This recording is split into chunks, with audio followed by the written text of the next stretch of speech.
Thanks for having me today. I thought I'd start off with showing you a little bit about why I do what I do and why I've chosen to work with small farms here in the Capital Region.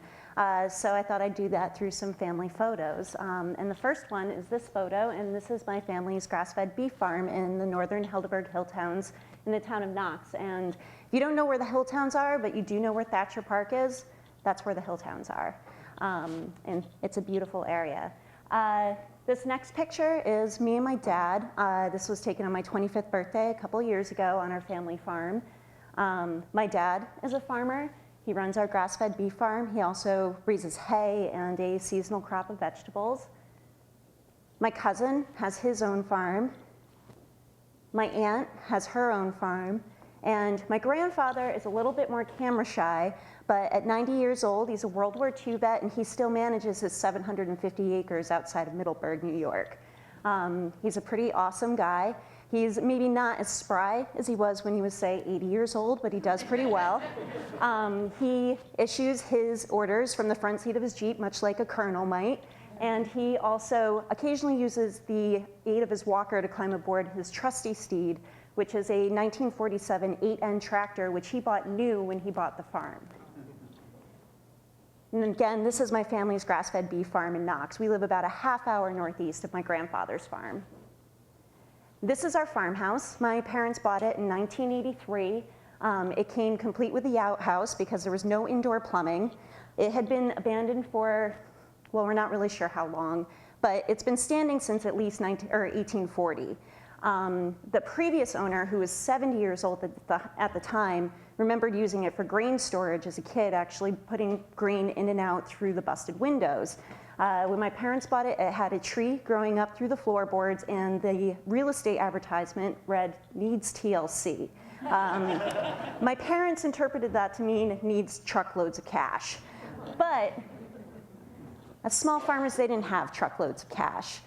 So they got down to work doing what they knew to do best, growing a farm business, literally from the ground up. The following July, I was born, and I grew up on the family farm and stayed there until I went off to college, and I learned a lot about farming, including the fact that raising a family on a farm and actually using that for your livelihood, you can't do it as a hobby. It has to be a business, and that's what I'm trying to help farms do today. So we started off by raising hay. My parents had previously raised beef on their farm that they rented in Preston Hollow, but when we moved over to Knox, they started raising hay, and they cut that hay and trucked it all over the Northeast, and that's how we made our living.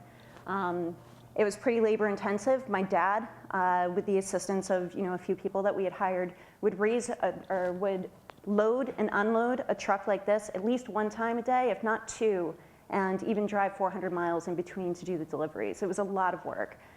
So when my parents got a little bit older in the early to mid 90s, they decided they weren't kids anymore and that they were going to start backing out of that a little bit and get back into raising beef. So my parents made the decision that they were going to invest the hay that we were growing rather than selling it and raising our own grass-fed beef herd.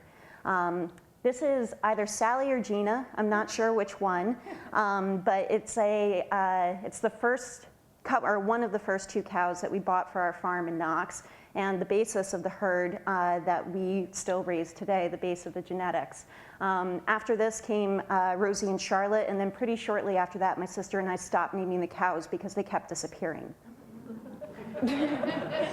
So here's the herd that we still have today, though. We right now have about 75 cows on the farm. About 25 of those are mothers, about 25 are yearling cows, and about 25 are 2-year-olds that will go out about 2 a month that we use to support our grass-fed beef CSAs and also for cuts that I sell on the market. I'm doing 100% of the marketing for the family farm now, which I'm really excited about. This is me in high school going out to do chores. I was furious at my sister for taking this picture at the time because I didn't like people seeing me in my dirty farm clothes, but now I'm showing it to all of you, so I guess the joke's on me, I guess. I used to do chores every night after school. It took me about an hour and a half, and it was a pretty labor-intensive process. Before we got a round baler, I used to throw 25 square bales over the fence every day. They weighed about 65 pounds each. The fence was 5 feet tall, and I probably had the best serve on the volleyball team as a result of it. But I learned a lot about sustainable farming pretty early on. I learned how to develop a successful bloodline. I learned how to deliver a baby. I delivered my first calf solo when I was 11 years old. Something really cool that other 11-year-old girls could probably maybe learn how to do. I learned about the value of rotational grazing. I learned that what you have to feed an animal to give it the happiest and healthiest life that you could. And I also learned that healthy animals don't need antibiotics. But most of all, I learned that raising superior food takes an incredible amount of labor and an incredible amount of love. Marketing our products also took an incredible amount of labor. My parents tried setting up stands or setting up tables at farmers markets, and sometimes we would stay there all day and only sell $20 worth of grass-fed beef. It was tough going. We tried selling wholesale, but most people don't have a chest-sized freezer where they can buy a whole or a half cow and store it. And restaurants typically don't want to pay the retail price that the small farm really needs to get by and to survive and to keep food on their families' tables. We tried a lot of different things, and it wasn't always easy for us. And no matter how many stories of mad cow were in the news or E. coli, we might see a temporary bump in sales, but it was tough to sustain. But no matter how little we were selling, we always had really good food on the table. We maybe didn't make a lot of money, but we ate filet mignon, which was pretty cool. And we always had garden fresh tomatoes that we would can our tomato sauce with and eat it year round. We had garden fresh veggies and greens for our salads. We traded free range eggs before free range was cool with our neighbors. And we also had beef, or not beef, we had lots of beef.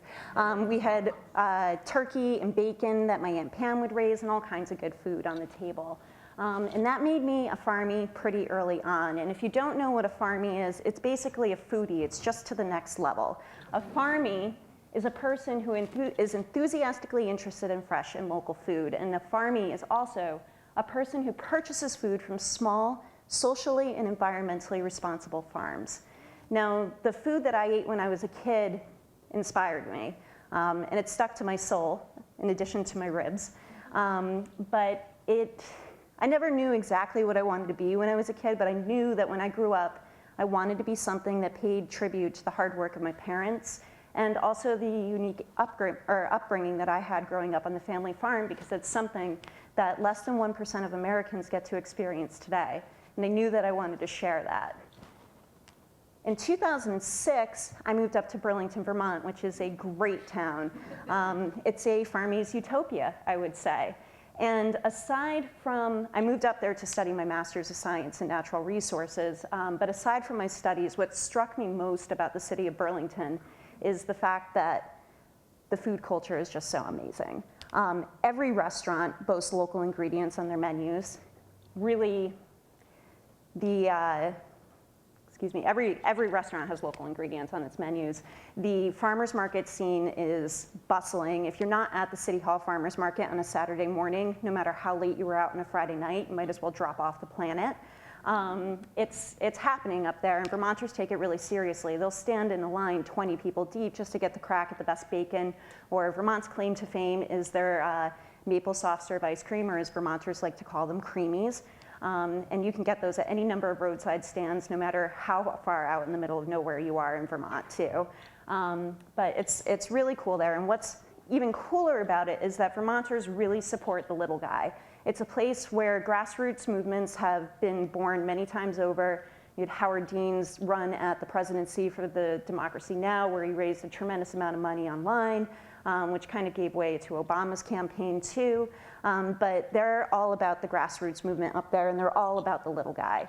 And they know that the small farmer has the best food. They know that it's important to support farms that don't use genetically modified seeds. And they know that it's important to support farms that don't give their animals hormones and antibiotics. And that's a really cool thing about Vermont. It's a place where the small farmer really is king. So when I came back to the Capital Region in 2008, I wanted to bring something about that food economy with me. I looked into starting a farmer's market in Washington Park, just near here, but I ran into a number of roadblocks, including a few from the city, but also roadblocks with sourcing suppliers, because the small suppliers, the small farms that I really wanted to engage in the market didn't have time to join another farmer's market. They couldn't be another place on a Saturday morning because they were already committed to too many markets. Also in a similar time frame, a year before I moved home, my mother had very sadly passed away from lung cancer. And she was the farm business manager, and she was the second income earner extraordinaire that really kept the farm going. And I didn't want to have to see my dad take an off-the-farm job. I wanted to see him continuing to do what he loved to do and what he had been doing all of his life. So I did what I could to step in and help the farm market its products. And instinctively, as a member of the E generation, I put together a website and a Facebook group, and next thing you knew, our farm sales doubled and then tripled and quadrupled in a month's time. And then I had a line of our farming friends that were banging at my door, wanting some e-savvy to kickstart their farm businesses too, so that's what I got down to. And I noticed that they were having some pretty common problems with the traditional farmers markets in the area. These are all small farms that I'm talking about. They had a hard time taking time away from the farm in order to go to a farmer's market. A lot of smaller farms have to have a second job in order to actually make things meet, to continue, or make ends meet and continue the labor of love that they do. So having to take one or two members of their team off the farm to go to a Saturday morning farmer's market was detrimental to how much work they could actually get accomplished on the farm. There's also the issue of the limited marketing season. Someone like my dad, for instance, who spends all summer baling hay so that he has something to feed his cows in the wintertime, he doesn't have time to go to the farmer's market in the summertime. But in the winter, there are fewer farmer's markets available, and those have very low traffic, so when he does have the free time to market, really the opportunities aren't there. There's also market scheduling conflicts. Most of the markets in our area happen on Saturday mornings, and one farmer can only be one place at a time. And then there's also upfront registration fees. One local market requires a $600 registration fee for a farm to sign up. It doesn't matter how big or how small you are. And for a small farmer who's maybe showing up with 12 dozen eggs to sell a week and a couple of chickens, or just a couple bushels of vegetables, it's hard to make back that profit, and you can't even forecast whether or not you're going to be able to. I've had a lot of farmers complain to me that they sat all day at a farmer's market and only earned $20 worth of income, and I've also been that farmer too, so it's tough going. And then there's also the fact that farmers are professional farmers. They're not necessarily salespeople, and while some of them are really good at it, some of them chose to work the land because they are not that great at working with people. So this translates into economic losses that have been being felt by small farms in the Capital Region, and this graph illustrates a little bit of that. This data has to do with farms that gross less than $50,000 a year and runs from 1987 to 2007. But what you can pretty clearly see here is that farms are having a hard time, small farms are having a hard time holding their footing in the marketplace. And also in this period of time, there's been a massive change in our food economy. Things are becoming increasingly more industrialized. Vegetables are available, tomatoes are available year-round at the grocery store. A lot of people choose to do their shopping that way instead of shopping with small farms and eating seasonally, and it's affecting the small farm base in our area. So what I wanted to do was to give small farms a modern competitive advantage and bring them into the 21st century marketplace so that they could sustain themselves and so that the real food economy could be sustained for future generations. And instinctively, after I had had some success with my family on the internet, I decided to organize an online marketplace for small farms to market their products. The goal was to develop a way so that small farms could be marketing their products at the same time as they're increasing their agricultural productivity on the farm.